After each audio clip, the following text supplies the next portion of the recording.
अऊज़ु बिल्लाहि मिनश्शैतानिर्रजीम बिस्मिल्लाहिर्रहमानिर्रहीम। मोअज़्ज़िज़ ख़वातीन व हज़रात, दीन इस्लाम की मुक़द्दस माँ बहनों, अस्सलामु अलैकुम व रहमतुल्लाहि व बरकातुहू। उम्मीद करता हूँ आप सब खैर व आफ़ियत के साथ होंगे। अल्लाह पाक हम सब का हामी व नासिर हो। आज की इस वीडियो में जो अमल, जो वजीफ़ा मैं आपकी खिदमत में लेकर हाजिर हो गया हूँ, इंतहाई मुजर्रब है, क्योंकि अल्लाह पाक का एक सिफ़ाती नाम है या अज़ीज़, और ये उसका अमल है। इंशाअल्लाह इस अमल को करने के बाद आपकी तमाम हाजतें, जो भी आपकी जायज़ हाजतें, इंशाअल्लाह वो सब पूरी हो जाएंगी। बस आपने इस अमल को पूरी तवज्जो के साथ करना है, और करना किस तरीके से, वो भी आपकी गोश गुजार कर दिया जाता है। उससे पहले अगर आप लोग हमारे चैनल पर नए हैं तो ज़रूर सब्सक्राइब करें, बेल आइकन पर प्रेस करें, ताकि रोज़ाना की बुनियाद पर जो हम लोग वीडियोस अपलोड करते हैं उसका नोटिफिकेशन आप तक बर वक्त पहुँचता रहे। तो मेरे भाइयों, वक्त ज़ाया नहीं करते, अपने वीडियो का आगाज़ करते हैं और वजीफा जो है वो आपकी खिदमत में पेश करते हैं। सबसे पहले आप लोगों ने बावुज़ू हो जाना है। देखिए, बावुज़ू होकर ही इस अमल को कर सकते हैं, और आपने अगर किसी नमाज के बाद कर रहे हैं तो ज़्यादा बेहतर है। मकसद ये कि फजर की नमाज के बाद आप कर लें, ज़ोहर की नमाज के बाद, असर, मगरिब, इशा, किसी भी नमाज के बाद आप कर सकते हैं। सबसे जो अच्छा वक्त मैं कहता हूँ वो है तहज्जुद का। तहज्जुद की नमाज के बाद अगर जब इस अमल को आप करेंगे तो हो नहीं सकता कि आपकी हाजत पूरी ना हो। तो आपने अमल किस तरीके से करना है, आपने सबसे पहले 11 बार दुरूद इब्राहिमी पढ़ लेना है नबी पाक सल्लल्लाहु ताला अलैहि वसल्लम की ज़ात पाक पर। यानी कि आपने उन नबी पाक की ज़ात पर 11 मरतबा दुरूद इब्राहिमी पढ़ना है। दुरूद इब्राहिमी में देखें, होता यह है कि नबी पाक के लिए भी दुरूद पढ़ा जाता है, नबी पाक की आल के लिए भी, हज़रत इब्राहिम अलैहिस्सलाम के लिए भी और उनकी आल के लिए भी। तो इस तरह से आपने जब दुरूद पढ़ेंगे तो इसकी जो अल्लाह पाक रहमतें आप पर नाजिल करेंगे वो 110 रहमतें नाजिल करेंगे। तो जब इस रहमतें जो आप पर नाजिल होंगी 110, उसके आप हिसार में होंगे, और उस हिसार के दरमियान जब आप लोग इस अमल को करेंगे, आप खुद सोचेंगे हो सकता है कि आपकी कोई हाजत कबूल ना हो। तो लिहाजा पहले आप लोगों ने 11 बार दुरूद इब्राहिमी पढ़ना है। अच्छा, दुरूद इब्राहिमी आप अव्वल भी पढ़ेंगे और आखिर में भी पढ़ेंगे। मकसद ये कि आप अव्वल में भी पढ़ेंगे और आखिर में भी पढ़ेंगे।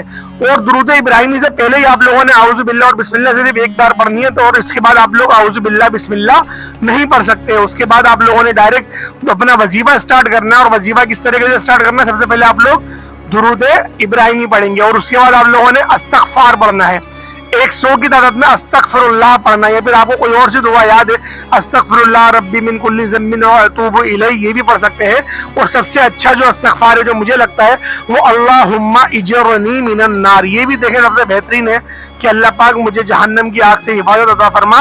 तो आप लोग इस अमल को, इस वजीफे को इस तरह भी कर सकते हैं कि आप लोग पहले अस्तगफार पर, पहले आप लोग दुरूद इब्राहिमी पढ़ेंगे और फिर आप लोग अस्तगफार पढ़ेंगे। और जब लोग आप 100 की तादाद में अस्तगफार पढ़ेंगे तो मेरे भाइयों, इस पर एक हदीस मुझे याद आती है। वो हदीस ये है कि नबी पाक ने फरमाया कि अल्लाह पाक अपने फरिश्तों से कहता है कि आज मेरे बंदे ने मुझसे सुलह कर ली, आज मेरे बंदे ने मुझसे सुलह कर ली, और उसने कहा कि मैं अब उसके ऊपर, यानी कि जो उसके फरमान है उसके खिलाफ नहीं जाऊंगा, और मैं उसकी नाफरमानी नहीं करूंगा, और मैं गुनाहों के दलदल में अब नहीं जाऊंगा। और जो उसके पुराने गुनाह थे उसने उससे माफ़ी मांग ली। और अल्लाह पाक ने कहा कि मेरे बंदे, तेरे गुनाह तो कुछ नहीं थे, अगर तू ज़मीन से आसमान के दरमियान का जो खला है, जो हिस्सा है, उसको गुनाहों से भर देता, उसके बाद भी मेरे पास आता और कहता कि या रब्बे ज़ुल जलाल मुझे माफ़ कर दे, तो मेरी तो शान का आलम वो है कि मैं तब भी तुझे माफ़ कर देता और ऐसी तेरी मग़फ़िरत करता कि गोया तूने कुछ कभी किया ही नहीं था। तो लिहाजा जब अल्लाह पाक की रहमतें, बरकतें हम पर इस तरह से बरसती हैं, अस्तगफिरुल्लाह अस्तगफिरुल्लाह पढ़ने के बाद, अल्लाह पाक से सुलह करने के बाद, तो मेरे भाइयों, जब आप लोग पहले दुरूद इब्राहिमी पढ़ेंगे, फिर आप लोग अस्तगफार पढ़ेंगे, आप खुद सोचेंगे अमल की ताकत जा कहाँ रही है। आप ये सोचें, इस तवज्जो के साथ सोचें कि इस अमल की जो ताकत है वो गई कहाँ, और किस कदर ये जो अमल है ताकतवर हो गया है।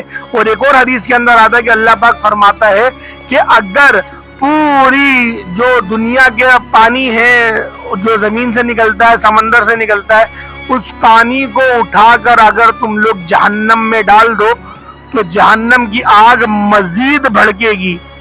मकसद ये कि उसकी आग जो है वो मजीद और भड़केगी और तेज होगी, कम होने की बजाय। लेकिन अगर मुझसे डर कर اگر میرا بندہ استغفار کرتا ہے، توبہ کرتا ہے اور اپنے آنکھوں سے صرف ایک قطرہ آنسوؤں کا گراتا ہے تو اس ایک آنسو کی طاقت یہ ہوتی ہے کہ جہنم کی آگ اس کے ایک آنسوؤں سے ٹھنڈی ہو جاتی ہے اور اللہ پاک اس جہنم کی آگ کو اپنے اس گناہگار بندے پر حرام کر دیتے ہیں۔ تو میرے بھائیوں، کتنی ہی فضیلت ہے استغفار کی، میں بیان کرتا رہوں گا، ویڈیو بہت لمبی ہوتی جائے گی، تو لہٰذا یہ چند 2 حدیثیں میں نے آپ کے آگے بیان کر دی۔ اس کے بعد آپ نے اللہ پاک کا یہ صفاتی نام یا عزیزو، یہ آپ لوگوں نے 313 کی تعداد میں پڑھنا ہے۔ مطلب یہ کہ 313 دفعہ آپ لوگوں نے یا عزیزو پڑھنا ہے، اور اس کو پڑھنے کے بعد آپ لوگ پھر آخر میں 11 بار دوبارہ درود ابراہیمی پڑھ لیں گے، اور پڑھنے کے بعد آپ کی جو بھی جائز حاجت ہے آپ مانگے اللہ پاک سے۔ اگر آپ کو روزی روزگار کا مسئلہ ہے، آپ کے رزق میں برکت نہیں ہے، یا پھر آپ کے وسائل اتنے نہیں ہیں، یا پھر اللہ پاک نے آپ کے رزق پہ تنگی کر دی ہے اور آپ میں یعنی کہ آپ کے گھر میں رزق پورا نہیں پڑ رہا اور مہنگائی بھی اتنی ہے کہ اب بس ہم کیا کہیں، الرحمن الحفیظ، اگر آپ کو روزی روزگار کے معاملات ہے تو اللہ پاک آپ کو اس معاملات سے بھی خلاصی عطا کر دے گا۔ اگر آپ لوگوں کے گھر میں جھگڑے بڑے ہوتے ہیں، لڑائی جھگڑے ہوتے ہیں، تو آپ لوگ اس عمل کو اس مقصد کے لیے بھی کر سکتے ہیں۔ اگر آپ لوگ چاہتے ہیں کہ میری شادی ہو جائے، رشتے نہیں آ رہے، آپ خواہ کے کوئی خاتون ہو یا پھر آپ مرد حضرات ہو، کوئی بھی ہو، اللہ پاک آپ کو ایک نیک اور اچھا رشتہ انشاءاللہ آپ کے گھر بہت جلد بھیج دے گا، جو آپ کے گھر پر دستک دے گا۔ تو لہٰذا اس مقصد کے لیے بھی آپ اس عمل کو کر سکتے ہیں۔ اگر آپ لوگ بے اولاد ہیں، مطلب یہ کہ آپ کی کوئی نرینہ اولاد نہیں ہے، بیٹا نہیں ہے یا بیٹی نہیں ہے، آپ اس مقصد کے لیے بھی اس عمل، اس وظیفے کو کر سکتے ہیں کہ اللہ پاک آپ کو اولاد جیسی دولت سے مالا مال فرما دے۔ اس کے علاوہ اگر آپ لوگوں کی اولاد ہے اور وہ بہت نافرمان ہے، آپ کی بات نہیں سنتی، تو آپ لوگ اس عمل، اس وظیفے کو اس مقصد کے لیے بھی کر سکتے ہیں۔ اور اس کے علاوہ اگر آپ لوگوں کے ساتھ یہ معاملات ہیں کہ آپ پر کسی نے، آپ کو لگ رہا ہے کہ جادو کرا دیا ہے، اس طریقے کے گندے معاملات، علم وغیرہ کروا دیے، تو آپ لوگ تب بھی اس عمل، اس وظیفے کو کر سکتے ہیں اس مقصد میں، یعنی کہ جو آپ کا یہ مقصد ہے کہ یار یہ جو شریر جنات ہیں میرے پیچھے لگ گئے ہیں، میرے بچوں کو پریشان کرتے ہیں، وہ بھی بیمار رہتے ہیں، نظر بد لگ گئی ہے، اس کے لیے بھی آپ اس عمل، اس وظیفے کو کر سکتے ہیں۔ اس کے علاوہ اگر آپ چاہتے ہیں کہ اللہ پاک آپ کو عزتوں سے نوازے اور اپنے بندوں کے دل میں آپ کی عزت ڈال دے، پیدا کر دے، تو آپ اس مقصد کے لیے بھی اس عمل کو، اس وظیفے کو کر سکتے ہیں۔ اس کے علاوہ بھی اس وظیفے کی بہت ساری برکات ہیں، جس کے مقصد کے لیے بھی آپ اس وظیفے کو کر سکتے ہیں۔ اگر آپ لوگوں کو ویڈیو اچھی لگے تو ویڈیو کو لائک کریں، اگر آپ لوگ ہمارے چینل پر نئے ہیں تو ضرور سبسکرائب کریں، بیل آئیکن پہ پریس کریں تاکہ روزانہ کی بنیاد پہ جو ہم لوگ ویڈیو اپلوڈ کرتے ہیں اس کا نوٹیفیکیشن آپ تک بر وقت پہنچتا رہے۔ آج کے لیے اتنا ہی، انشاءاللہ اگلی ویڈیو میں ہماری ملاقات ہوگی، تب تک کے لیے ہمیں اجازت دیں۔ السلام علیکم ورحمۃ اللہ وبرکاتہ۔